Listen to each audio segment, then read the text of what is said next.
Assalomu alaykum hurmatli ko'ruvchilar. Bugun navbatdagi bemorimiz yana har doimgi umurtqa pog'ona kasalliklari bo'yicha suhbatlashamiz. Ikkinchi etap, ya'ni ikkinchi kursda olib bo'lgan lecheniyasini olib bo'lgan bemor bilan gaplashamiz. Xo'p, yaxshimisiz so'qqa o'zingizni tanishtirib o'ting. Adresingizni aytmaylik, qanday holatda keldingiz, nimalar, lecheniyalardan oldingi holatingiz qanday, hozirgi holatingiz qanday va mengacha qanday lecheniyalar oldingiz, shular haqida.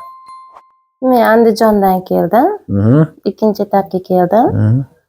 Birinchi kelganimda holatim yaxshi emas edi. Engisha olmasdim, o'tira olmasdim. Dum qismim og'rardi.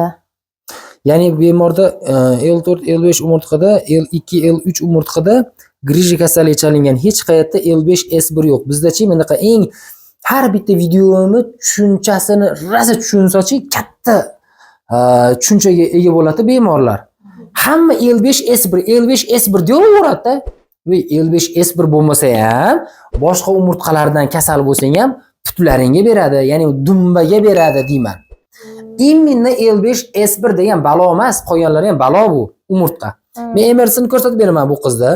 Faqat L4, L5 umurtqada 4 mm bor va L2, L3 umurtqasida protruziya kasalligi bor, 3,5 mm mana. Mana, bu yerda ko'rsatib beraman mana. L4, L5 umurtqasi mana 4 mm mana, L5, S1 umurtqasi mana 3,5 mm mana. Ko'ryapsizmi? Va mana skolyoz deyapti mana. Umurtqa pog'onasi mana skolyoz. Bu telefonga tashlab berganda zaключениясini MRTga tushgan mana. Skolyoz kasalligi bor, grijalardan tashqari. Xo'p, protruziya. Demoqchimanki, dumg'azaga bergan-a? Dumg'aza o'tira olmayman. O'tira olmasam, qaytib turish qiyin, o'ta qattiq og'riq bo'ladi. Belim og'riydi, tik oyoqda tura olmayman. O'tirsam turolmayman, shu engisha olmayman, qiyin holatda. Xo'p, ikkinchi etapda oldingiz mana. Birinchi etapda qanchalik foyda topdingiz? Birinchi etapda 80 topdim, chunki engisha olmasdim. Bemalol engisha oldim. O'tirganda ham bemalol og'riq yo'q, holati yaxshi. Skolyoz kasalligi bo'yicha hazillashmanglar akalar. Skolyoz kasalligini hech qayerda eplab bera olmayapti. Skolyozda ko'p joyda temir qo'yadi. Temir. Ya'ni qiyshiq umurtqaga mana shu holatda qiyshayib qoladi, ichki tomon. Buni to'g'rilash uchun temir qo'yib qatirib chiqadi. Sim qo'yib yo temir qo'yib. Nimaga qiyshayib qoladi? Grija, protruziya nervga tegadi. Nervga tekkandan keyin og'riq chustiyat qiladi. Og'riqqa siz avaylanib bir tomonga mana yurib qiyshayib qolasiz. Hali avaylanib bosib. Haligi cho'loqlarni bosasizda mana qilib, cho'loqlanib avaylanasiz-ku, lekin umurtqa qiyshayib qoladi. Endi to'g'rilash qiyin buni. Bir kasallik ikkinchi kasallikni chaqirib kelyapti. Xo'p, endi men tushuntirib o'tib ketaman. Bemorimiz L5, S1 umurtqasida bo'lmagan, men ko'rsatib o'tib ketdim. L4, L5 umurtqasida orasida bo'lgan va L3, L4 umurtqasining orasida protruziya bitta grija bo'lgan. L5, S1 toza. Endi ko'timni qo'ya olmayman, ko'tim og'riydi deyapti. Ya'ni men qo'pol qilib tushuntirib beryapman, sodda qilib. Dumg'aza o'tira olmaydi. Oyog'ingizga ham berganmi? Oyog'im og'rirdi. Demoqchimanki, faqatgina L5, S1 da emas gap. L4, L5 dumg'azani ham og'ritadi, oyoqqa beradi, belni qiyshaytirib yuboradi. Boshqa umurtqalar ham xavfli demoqchiman. Ko'p joyda davolovchilar aytadi-da, sizniki xavfli umurtqada ekan deyshadi bemorlarga. Bu umurtqani hammasi bo'lsa ham hammasi xavfli bo'ladi. Hamma umurtqadan bo'lsa a'zolarga ta'sirini beraveradi. Imminni L5, S1 ta'sir beradi emas-da, boshqa umurtqa ham ta'sirini beradi. Opa, mengacha qanday lecheniyalar oldingiz siz?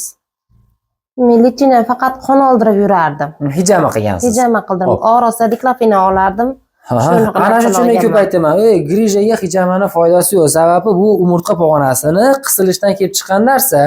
Qisilishini ochmaguncha qonni 1 litr olasizmi, qonni 2 litr olasizmi, turaveradi joyida grija.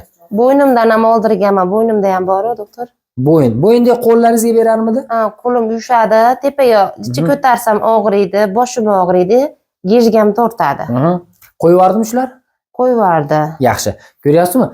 Manual terapiya degani nima degani? Harakati cheklangan umurtqani harakatini yaxshilash degani. O'zbekchasiga.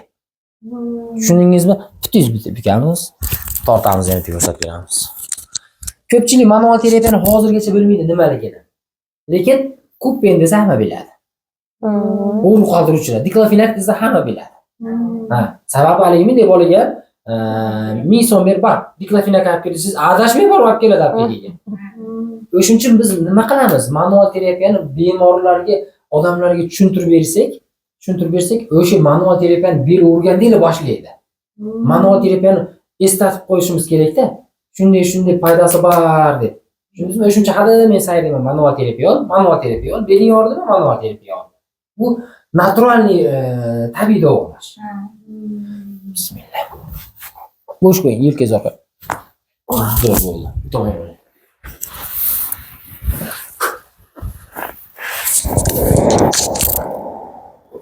Yelkangiz orqa. Zo'r bo'ldi. Tega qarang.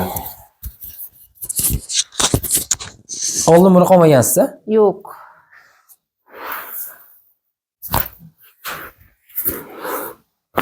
Zo'r bo'ldi. Qo'lingiz berib turing. Ama 3 oylar maza qildinglar bugun. Pastga qarab yotibdi. Rahmat. Pastga qarab yoting. Xo'p, demoqchimanki, hamma a'zoni boshqaruvchi umurtqa pog'ona bo'ladi. Sababi unda nerv o'tadi-da, odamni nerv boshqaradi. Shuning uchun bu grija bo'lganda siydik a'zolariga ham ta'sirini beradi. Kimdadir siyish qiyin bo'ladi, kimdadir siyish tezlashib ketadi. Sababi nerv boshqarganligi uchun. Qo'pol qilib qo'lingizni orqaga tashlang.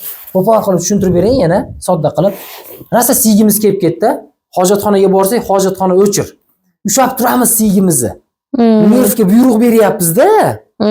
Bo'lmasa nerv ishlamasa qo'yaveradi. Ushab tura olmaymiz. Bu degani nima demoqchiman? Nerv glavniy o'rinda turadi. Misol, buyruq beramiz, ko'zingni yum degan nerv buyruq beryapti-da. Demoqchimanki, bu nerv kasali bu. Og'riq qoldiruvchi ta'sir qilmaydi deb tushuntirib bermoqchimiz. Nerv kasalligi har xil narsa qilib ko'rib bo'lmaydi.